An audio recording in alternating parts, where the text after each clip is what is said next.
Now, I would like to invite Excellency Minister Sri Bhupender Yadav, the Minister from India. You have the floor, Your Excellency. Her Excellency, Dr. Siti Nurbaya Bakar, Honorable Minister of Environment and Forestry, Republic of Indonesia, Excellencies and distinguished delegates from G20 countries, guest countries, international agencies, my dear friends, ladies and gentlemen. At the outset, I would like to congratulate Her Excellency Dr. Siti Nurbaya Bakar for organizing this G20 joint ministerial at Bali. It was here in 2007 that the world adopted the Bali Action Plan, which emphasized that climate change adaptation and disaster risk reduction agendas are closely linked. Therefore, apart from doing everything we can to cut emissions and slow the pace of global warming, we must also adapt to climate consequences so we can protect ourselves and our communities. Excellencies, the world is going through multiple crises with rising energy bills, increasing food insecurity, capital flight from developing countries, and a pandemic that continues to push back years of progress in sustainable development. Alongside this ongoing crisis are the growing threats of climate change, biodiversity loss, and land and ocean pollution. These environmental stresses impose additional burdens on the poorest and most vulnerable who have done little to create global environmental problems and whose development aspirations remain unfulfilled. As our overall objective, we must seek a trinity of jobs, growth, and sustainability embedded in equity and justice. There is an urgent need to mobilize resources to stimulate the economy in a manner that makes it more resilient and sustainable. But the current pace and scale of climate finance from developed countries is not matching the global aspiration to combat climate change. Collectively, work is needed toward turning ambition into action in accordance with the principle of common but differentiated responsibilities and respective capabilities. Excellencies, India is totally committed to driving its low-carbon industry transition through a multi-pronged approach that cuts across sectors and issues. The low-carbon development strategy, as enunciated in the Panchamrit, the 5 nectars, is an important reflection of our strong commitment towards sustainable development. The most recent Indian financial budget clearly highlights the need for transition and climate action.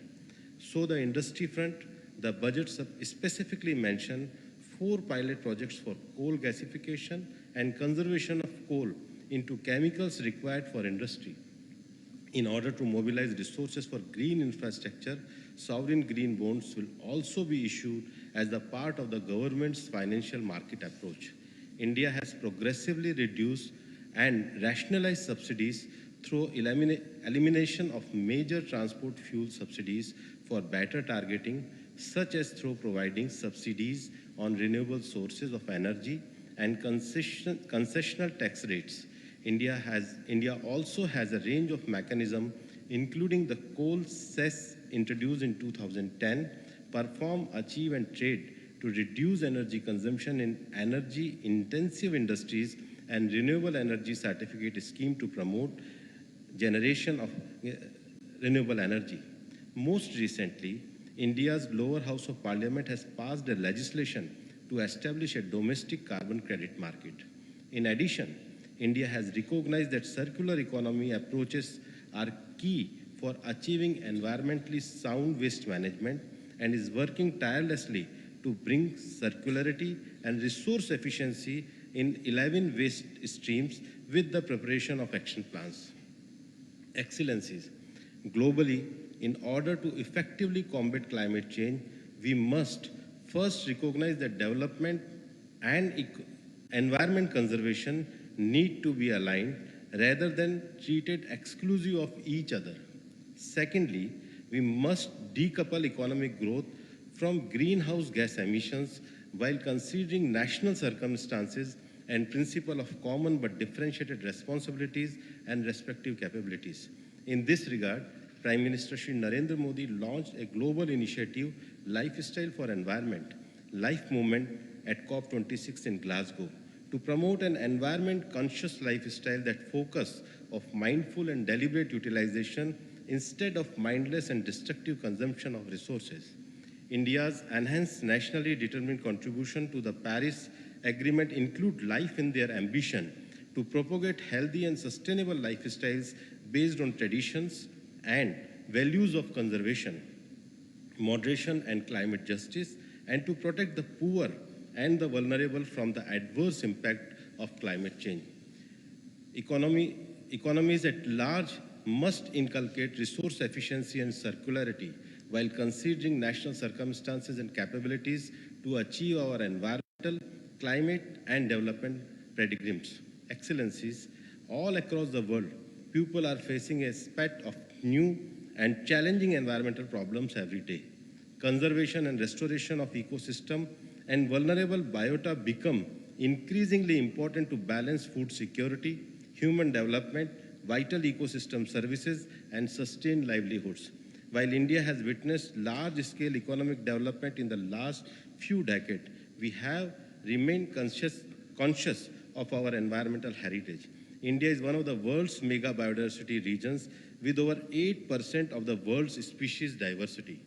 In the last decade, India has increased its forest cover and restored its wildlife through effective protection, monitoring and management of protected areas. Our effort for halting and reserving soil degradation were also recognized at the UNCCD COP15 earlier this year. India has also notified new rules to and management of wetlands, including peatlands. But we must all do more. The world needs greater global collective action to halt and recover biodiversity loss and promote sustainable land management measures. At least 23% of global land area is no longer productive for agriculture use, and 75% land has transformed from its natural state. This is directly affecting at least half of the humanity and threatening half the global GDP, or about USD 44 trillion. Therefore, I welcome our collective decision to reduce degraded land by 50% by 2040 and reverse biodiversity loss by 2030. For this, continued support is needed for the G20 Global Initiative for reducing land degradation and enhancing conservation of territorial habitat.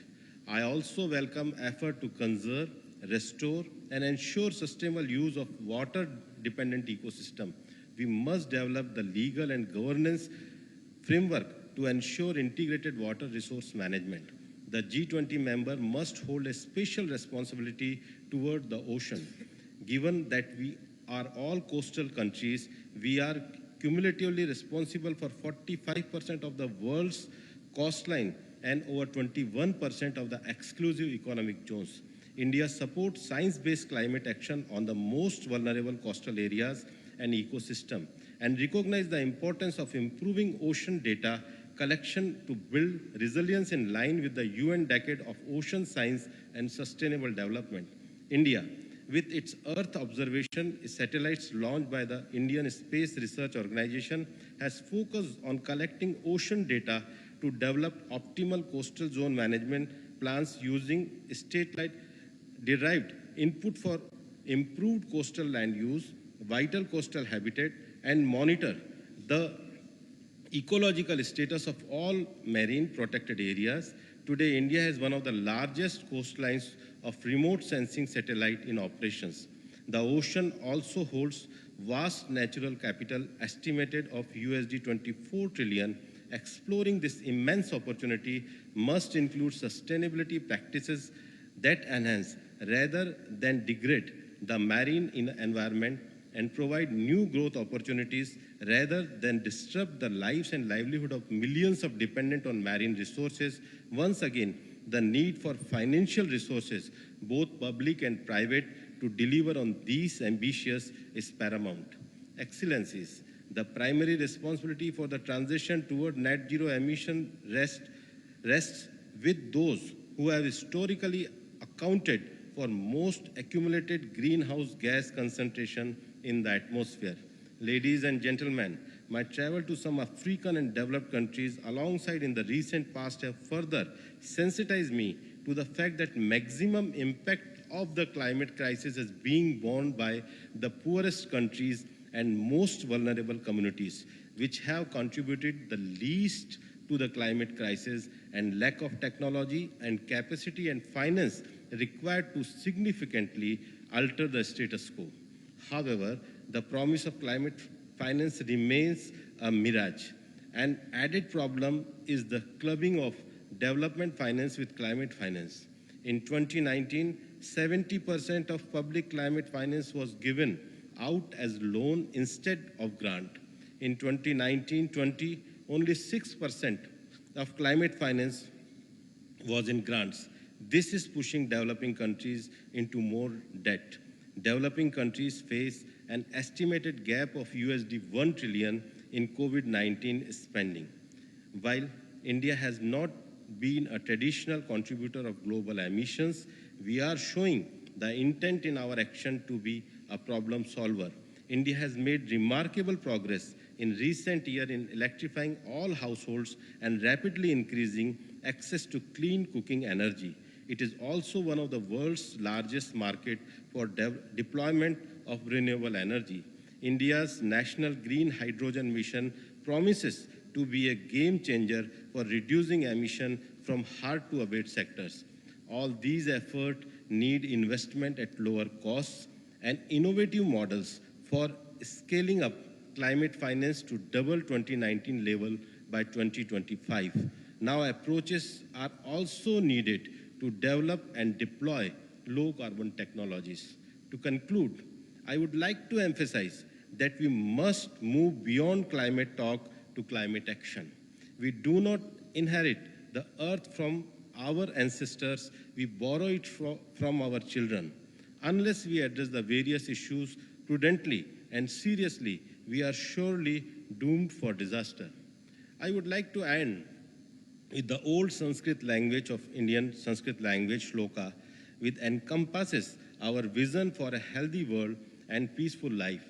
Now I read in Sanskrit, Om Sarve Bhavantu Sukhina, Sarve Santu Niramaya, Sarva Bhadrani Pashyantu, Ma Kaschit Dukh Bhag Bhavet, Om Shanti Shanti. That means, may all sentient beings to be at peace, may no one suffer from illness, may all see what is auspicious, may no one suffer. Om, peace, peace, peace. Thank you to all. Thank you, Excellency Minister Sri Bhupender Yadav, India. Excellencies and distinguished delegates, let us now proceed to agenda item session 1.